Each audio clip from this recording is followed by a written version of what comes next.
આજે આપણે પણ એવી અનામી વ્યક્તિઓ વિશે જાણીશું. પૃથ્વીરાજ ચૌહાણની પુત્રી બેલા અને જયચંદની પૌત્રી કલ્યાણી. મોહમ્મદ ગોરીએ ભારત પર આક્રમણ કરીને જ્યારે પાછા આવ્યા ગજનીમાં, ત્યારે ત્યાંના કાજીએ મહેલમાં બોલાવીને તેમનું સ્વાગત કર્યું હતું. તેમને ત્યાંથી ઇસ્લામ ધર્મ માટે બધાને પોતાનો ધર્મ અપનાવવા માટે સમજાવ્યા હતા. જ્યારે ગોરીને મહેલમાં બોલાવ્યો ત્યારે કાજીએ તેમને કહ્યું કે તમે ત્યાં સોને કી ચિડિયા હિન્દુસ્તાનમાંથી શું લૂંટીને આવ્યા છો? ત્યારે ગોરીએ કહ્યું કે અમે ઘણા બધા દાગીના, સોનાના ઝવેરાત, મોતી, માણેક એવું ઘણું બધું અને 500 કરોડ જેટલા રૂપિયા સાથે અમે અહીંયા આવ્યા છીએ. ત્યારે કાજીએ કહ્યું કે ત્યાંના મંદિરો વિશે તમે શું કર્યું? તો ત્યારે ગૌરીએ જવાબ આપ્યો કે અમે ત્યાંના મંદિરોની તમામ સોના ચાંદીની તમામ મૂર્તિઓને અહીંયા લઈ આવ્યા છીએ અને ત્યાંના જે ઉપાસનાઓ હતા તેમને અમને તોડીને અમે તેમને સળગાવી દીધા છે. ત્યારબાદ કાજીએ કીધું, તમે ઇસ્લામ ધર્મ માટે ખૂબ સુંદર કામ કર્યું છે. તમે ત્યાંથી માતા માટે શું લઈને આવ્યા છો? ત્યારે ગોરીએ જવાબ આપ્યો, સ્વર્ગથી પણ સુંદર એવી અપ્સરાઓ પૃથ્વીરાજ ચૌહાણની પુત્રી બેલા અને જયચંદની પૌત્રી કલ્યાણી, જેને અમે તમારી સમક્ષ રજૂ કરીએ છીએ.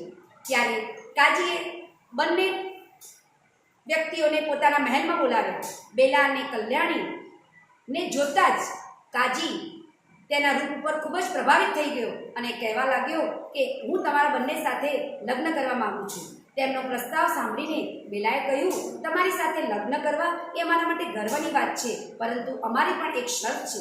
અમારા ભારતના રિવાજ મુજબ આપણા લગ્નમાં તમારા અને મારા કપડાં ભારત દેશમાંથી મંગાવવા પડશે. ત્યારે કાજીએ કહ્યું, તમે કહેશો તે પ્રમાણે થશે. તમારા સૌંદર્યની આગળ મને બધું જ મંજૂર છે. ત્યારે બેલાએ પોતાના વ્યક્તિ સાથે ભારત દેશમાંથી કપડાં મંગાવવા માટેનું ષડયંત્ર તૈયાર કરી દીધું. જ્યારે કપડાં આવ્યા ત્યારે કાજીએ ભારત દેશના કપડાં પહેરીને લગ્ન માટે તૈયાર થઈ ગયા અને બેલા અને કલ્યાણી તેમણે પણ ભારત દેશમાંથી આવેલા તેમના વસ્ત્રો પહેરીને તેઓ તૈયાર થઈ ગયા. આખું ગામ તેમના લગ્નને જોવા માટે તૈયાર થઈ ગયા હતા. ત્યારે એક સમયે બેલાએ કહ્યું કે કાજીની સામે મારી પણ એક બીજી શરત છે કે આજના દિવસે હું મારો ચહેરો આ સમગ્ર પ્રજાને બતાવવા માગું છું, કારણ કે આટલી વૃદ્ધોત્સવની ઉંમરે પણ તમે એક સૌંદર્યમાન સ્ત્રીઓ સાથે લગ્ન કરી રહ્યા છો. લગ્ન બાદ તો હું બુરખામાં જ હોઈશ, મારું રૂપ સૌંદર્ય કોઈ જોઈ નહીં શકે. ત્યારે કાજી તૈયાર થાય છે કે મને પણ તે મંજૂર છે. તે સાથે જ તે લોકો અગાસી ઉપર બેલા અને કલ્યાણી સાથે કાજીને લઈને ઉપર જાય છે. કાજી જેમ ચાલતા હોય છે તે જ સમયે તેમના જમણા હાથથી ધીમે ધીમે ધીમે જ્વાળાઓ ફૂટવા લાગે છે અને ધીમે ધીમે તે સળગવા લાગે છે. તે જ સમયે બેલા જવાબ આપે છે કે કાજી, તમે મોહમ્મદ ગોરીને મોકલીને અમારા ભારત દેશ ઉપર આક્રમણ કરાવ્યું હતું, અમારા ભારત દેશને તમે નુકસાન પહોંચાડ્યું હતું અને તેનો બદલો લેવા માટે જ અમે આ કર્યું છે.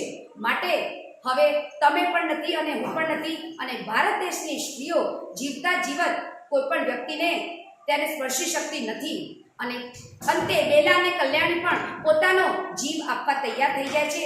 અને આ રીતે આવી અનામી વ્યક્તિઓને આપણે જરૂર યાદ કરીએ અને જે નથી જાણતું તેમને પણ આ બેલા અને કલ્યાણી વિશેની વાત કરવી ખૂબ જ જરૂરી છે. ભારત માતા કી જય.